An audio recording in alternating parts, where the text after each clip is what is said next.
Fujifilm has been around for a while, and most people understand or have seen Fujifilm at some point, maybe with the retro cameras, and maybe thought of them more as, oh, you know, Fujifilm, yes, it is an option, but maybe it's not the best for me. Fujifilm really changed a lot of my perspective on color, on light, and how I do cinematography and photography, and it might change your perspective as well. Just with these cameras is that with a film simulator, if those who don't know, is it a stylistic look that you can adjust and apply internally in the camera, and it leans towards these old film stocks that you can adjust, and not all of them do have an old look to the actual simulators. You can have styles that has more like have an S-curve or adjust a lot of the tones quite easily. I do understand that you can get different styles out of your camera and internally with the cameras, such as here's the Sony a7 IV. It's a great phenomenal camera, a Sigma lens on it, and I love this camera for shooting video as well as photos as well. But one of the things is when you're adjusting with the camera, it's harder to do that because most people are just editing the photos in post. And with working at Camera Bamboo, I have access to all types of professional gear. And I found with other brands such as Nikon and Sony and Canon, is that those cameras are mainly specialized in editing in post, either your photos or your video.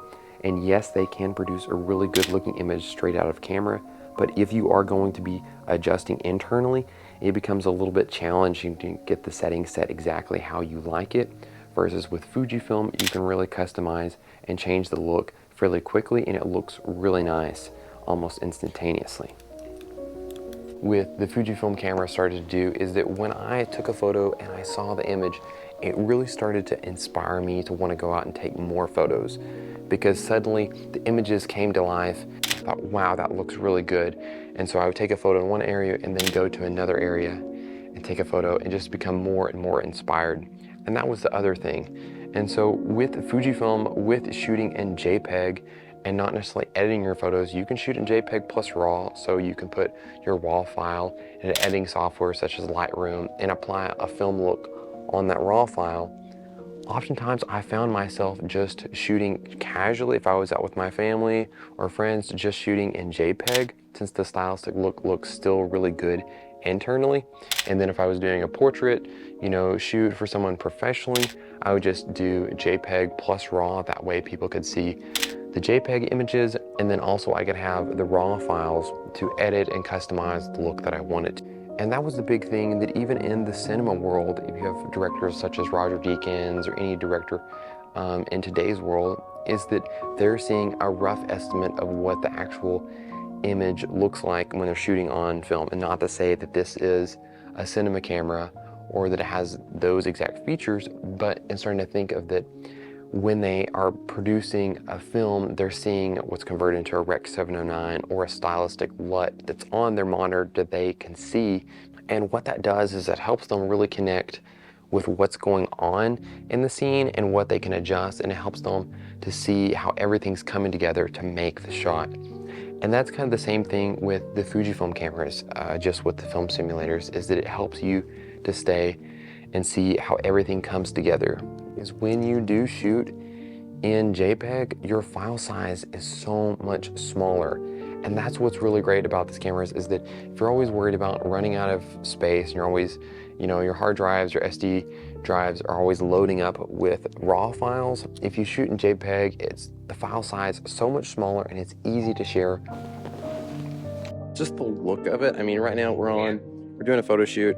I'm not the main photographer, I'm getting photos taken of me, but is that you take the photos and they're in JPEG and you can automatically share them. So it's not like something that you have to go and edit. You can essentially just have, I just have like a dongle that I use that I plug into my phone with an SD card reader, and then transfer those photos onto my phone. Once I have them on my phone, then it's really simple just to airdrop to, you know, family members or friends around, and I don't really have to do anything, and it keeps the process really simple. So that's what I also really like about the camera, is that just with Fujifilm, when shooting the images, the stylistic look is already baked in, and it's just immediately when people say, oh, I really like the style of that photo or that look, it's easy to share those with your friends and families without having to go and edit, especially if you're taking a lot of photos. Sometimes it's hard to edit them once you get done with the trip, and then you have to try to figure out how to send those photos to them, or they're in Dropbox, and it's just a lot more of a hassle and a step, and even a pressure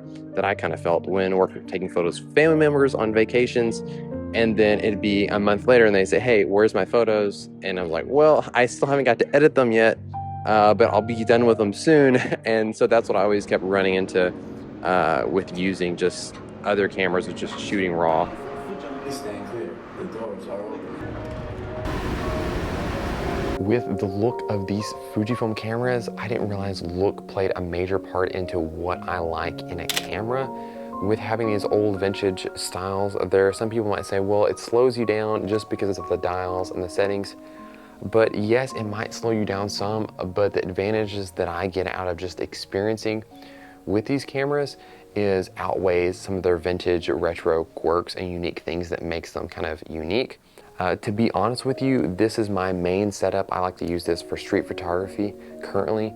Essentially, it's almost a point and shoot camera for the JPEGs, and we're to the point, and then I have the dial set to auto on the shutter speed and the ISO on auto, and I just adjust my f-stop. So everything's really quick, even though the dials and everything is more of a vintage style.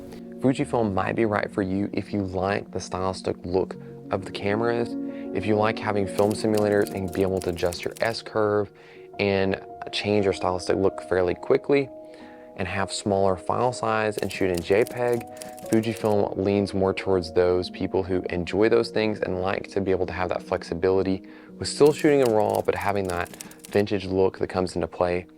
Fujifilm might be a right camera for you.